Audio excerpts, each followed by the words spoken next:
Today we're going to talk about more carnivore diet problems. My last one, talking about carnivore diet problems, was a little bit tongue-in-cheek. You know, the whole missing your doctors and missing your pharmacist and having to buy new clothes, that kind of stuff.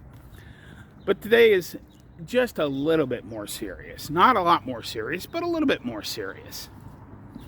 Hello everyone, I'm Semiretiredbob.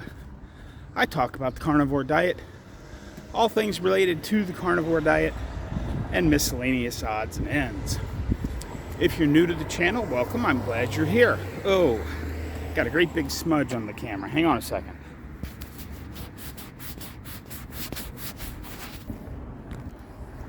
Hopefully that clears it up a little bit.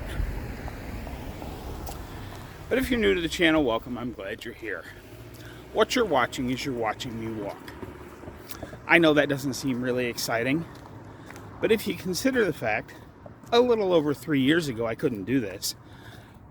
Oops. I could barely stand for a couple of minutes without severe pain. It starts to get just a bit more interesting. If you're returning to the channel, welcome back. It means a lot to me that you spend just a few moments of your day with me. I would like to ask everyone to help me out just a little bit. Hit that thumbs up button, drop down in the comments and say, "Hi, Bob." And if you haven't subscribed yet, please consider subscribing. All these things are absolutely free and help me get the word out that it's never too late to change your life. I am 61 years old and I'm doing things I couldn't do when I was 40, like out here walking every day. It is very nice, bright and sunny in Omaha, Nebraska today. It's not overly warm. It was about 55 when I left the house. So we'll see how things go for the rest of the walk. As you can see, I've got my backpack on, primarily because it's a water carrier, but there's also a few bottles of water in the backpack itself just to add a little bit of weight. Not a lot of weight. The last time I walked with my backpack, I was planning on adding some more bottles of water for extra weight. But then I twisted my back cleaning the bathroom, and it's still not 100%, but it certainly feels good enough that I'm going to try and get a pretty good sized walk in today. We'll see how it goes. Oh, it is a beautiful day. As soon as I get up here to the top of this first hill, we'll really get on into this thing. But while I'm finishing this up, I'll say happy Monday to everybody. I hope you all had a great weekend. I know I did. I worked at the miniature golf course last night. I haven't actually done that yet. It's actually Saturday, but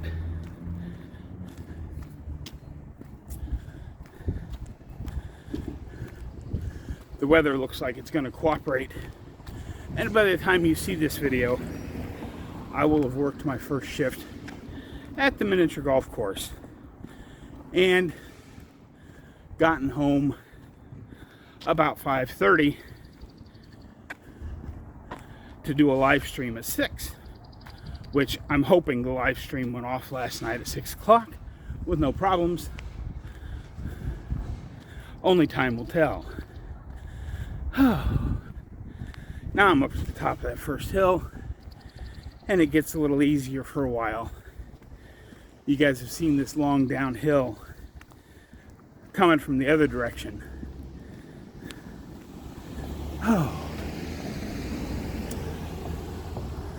But has anybody noticed, now that you're a carnivore, people ask you the oddest questions? that they never would have asked prior to you being on the carnivore diet.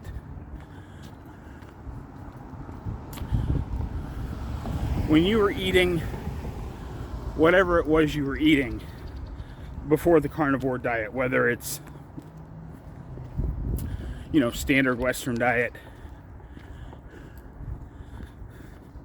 or anything else that was supposedly healthy for you, did anybody ever, even your friends, I'm not talking about strangers on the street, because they don't know about your diet unless you stop and talk to them, but your friends will say stuff like, well, are you sure you're getting enough vitamin C? Really?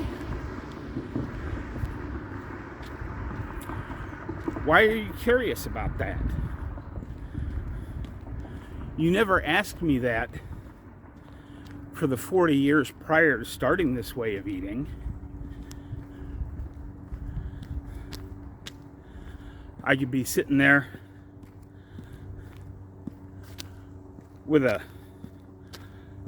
few slices of Papa John pizza in front of me, or a big pile of bread and cheese and some butter to dip it in and some whatever else.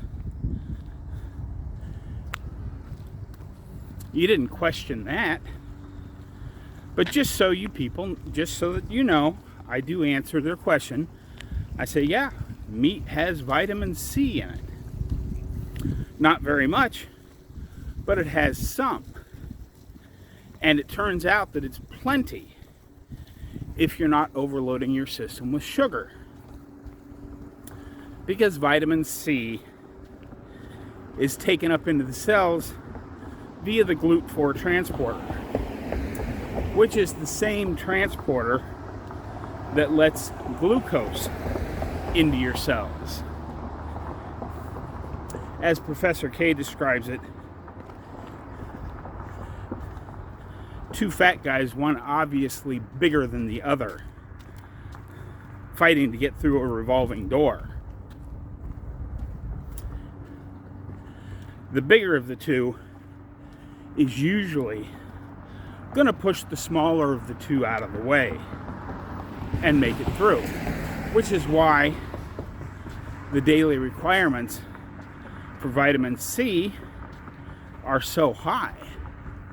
Because what do most people think of when they think of vitamin C? Well, fruits and fruit juices.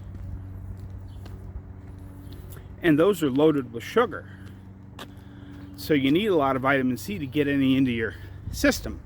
But there's obviously enough vitamin C in meat, because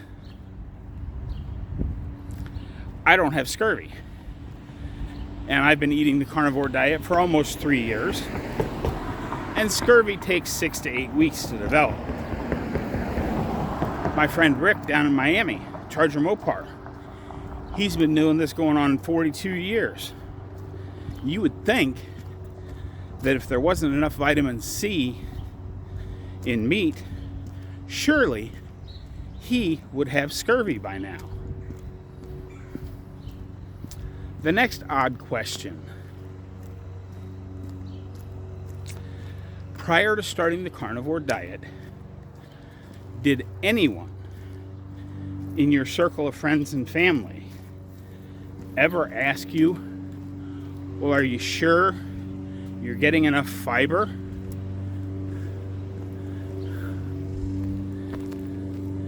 Nobody ever asked me that.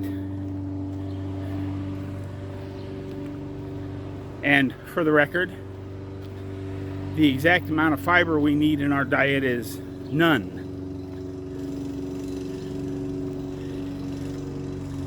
There's only one little pseudoscientific study out there about this. Dr. Paul Mason explains it the best. But the bottom line is that they brought in I think it was 63 people with idiopathic constipation, which means that's fancy doctor talk because they don't know what caused it. Hang on a second, got a guy out here cutting his grass, so it's going to get loud for just a moment.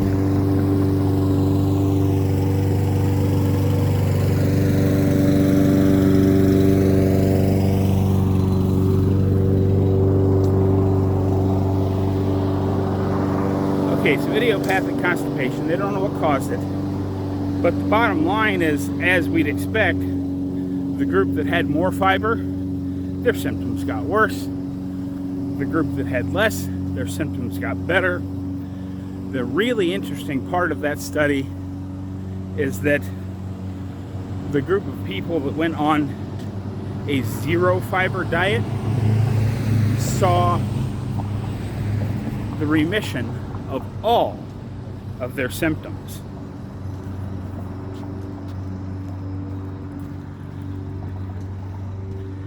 Something to think about. And of course, the big one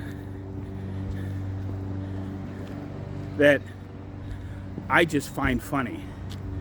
I'll have complete strangers from YouTube post questions on my videos. What about your lab work? How's your cholesterol? My short answer to that is, who cares? I feel better than I have felt in 25 or 30 years. Maybe even all the way back to when I got kicked out of the Army back in 1983, which is 40 plus years.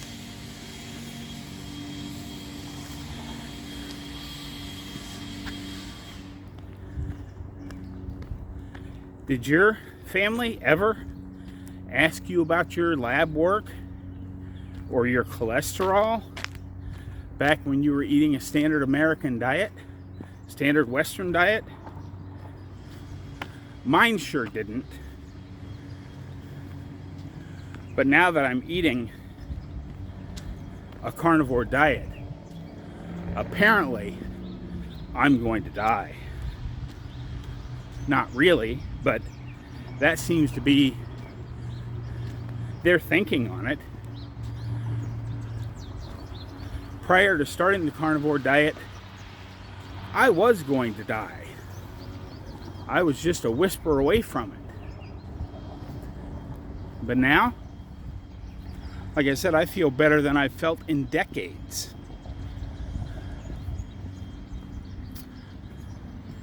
And, you know, they'll ask if your lab work is normal, but then you have to ask them, what is normal? This lady's got one of those mowers I want, those Ego. If my Craftsman ever craps out, Ego is the same brand of all the electric tools we have at the miniature golf course.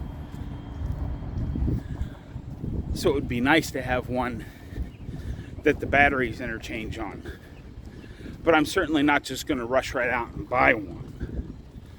My Craftsman works perfectly fine, and the battery still holds charge long enough that I can get both the front and the back cut all on one charge. So no need to waste money just to have interchangeable batteries.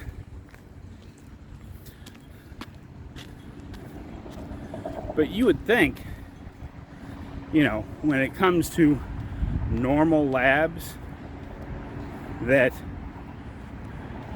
you know, you picture that somewhere off in a room somewhere there are lots of scientists in long white lab coats with beakers bubbling all around them while they test things to find out what the proper range for stuff is. That's what I always thought. Obviously, the proper ranges are right because, you know, my doctor said so. But now that we look at it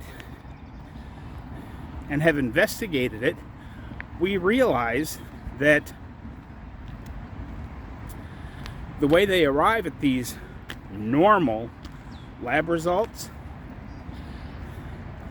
is they call up all of their doctor friends and get a big pool of people that had test X over the last 60, 90 days. And then they plot all of those test results on a graph. It makes a great big bell curve, and they run a line down the middle of it and say, there, that's normal. Well, how do we know that? If all of those people went to the doctor's office to get testing, they were obviously at the doctor's office for a reason. And they're also probably eating the standard Western diet. So we as carnivores have to kind of do our own thing and realize that our lab results in many cases are not going to be what they call normal. My opinion is, long as your blood sugars are good and your blood pressure is okay. Hang on a second, I'm going to set you guys down and have a drink of water here real quick, because this is one of my normal water spots, because there's an electric box right here, which is a convenient place to set the camera down and get a little drink of water. But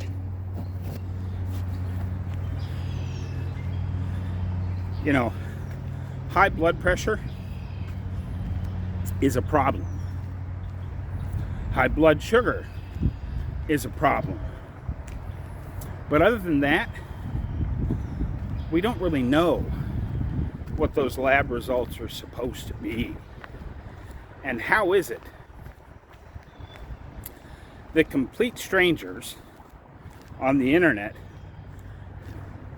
who don't know me at all, probably haven't even watched more than 10 to 20 seconds of one of my videos, drop down in the comments and say, well, how's your lab work? I don't care how my lab work is. But I have certainly talked enough already. I'm about a quarter of the way through the big park. So this is a pretty good spot. I, of course, will have a few more thoughts when I get back up to the house on this subject. But for now, let's enjoy how green everything has gotten so quickly and have a little music.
As you saw during that music section, I put the add-on on both ends of the big loop, and instead of turning around at the stop sign at the top of that big hill, I went ahead and went one more block. The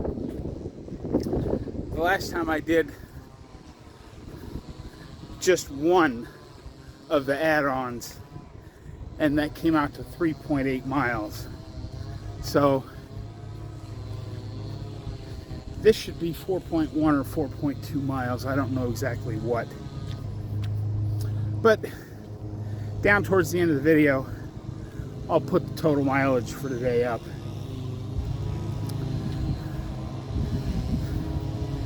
But the other question that I get asked a lot, that I find very odd,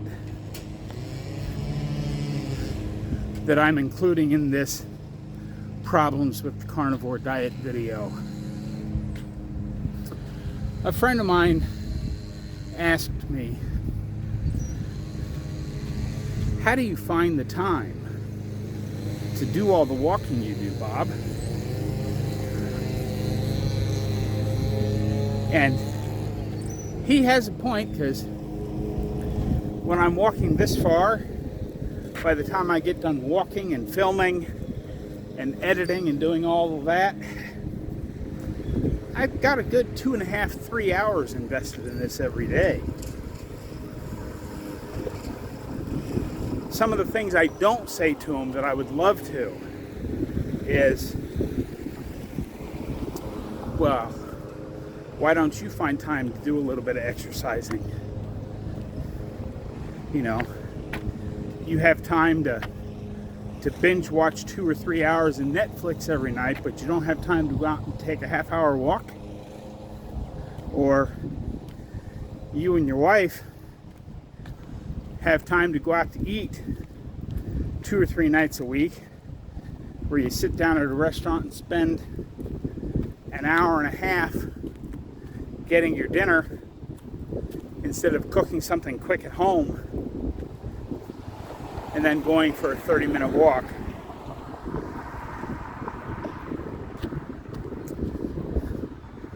I don't say any of those things. The answer I always give, and the answer, this is the whole point of today's video. This is it right here. We make time for things that are important. My YouTube channel is important because I don't know who's watching, and I don't know, you know, my next video could be the one that makes somebody I've never even heard of and never meet, but it sets them on the path to a better life. But I also do this for me. Would I like to sit around all day and binge watch Netflix or something? Yeah, I got plenty of that done when I was sick. But I keep pushing forward, pushing a little further on each of these walks, because, as I say many times, everything we can do today to make tomorrow a little better is worth the time it takes. Because if all I wanted to do was sit around the house and watch movies or watch Netflix or any of that kind of stuff, why would I be working so hard to get healthy? I have things I want to do. I want to build my own house down in the Texas desert.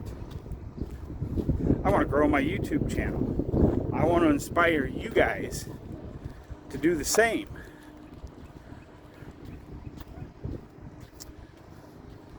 We make the time for things that are important. It's just that simple. You know, we hear a lot, oh, that's all well and good for you, but I don't have time to do that kind of walking. Really? Don't you go out to the movies most Saturdays? Figure out what's important to you. Your health or going out to that movie.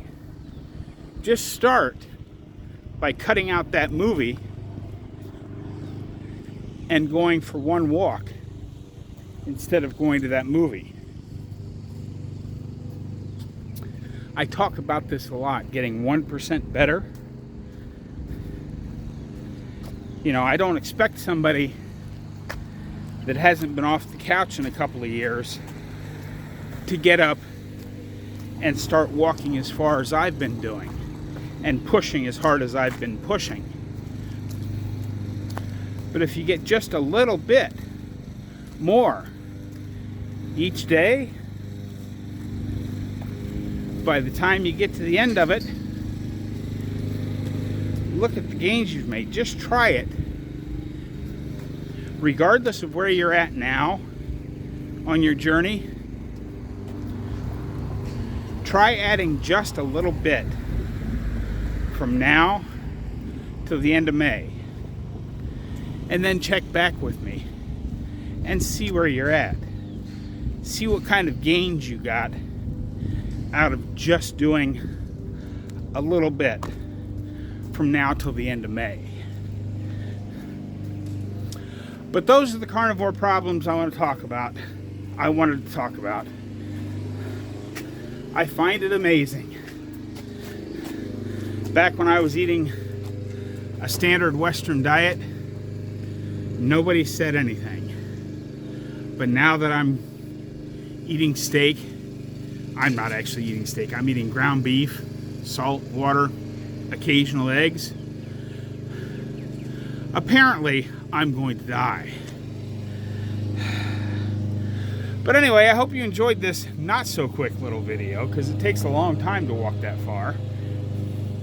But somewhere in here, I'll put how far today's walk was. But that's what I've got for you today, folks. Happy Monday. Don't forget to get out there and be 1% better today, tomorrow, and every day. Have a great day, folks. I'll see you in the next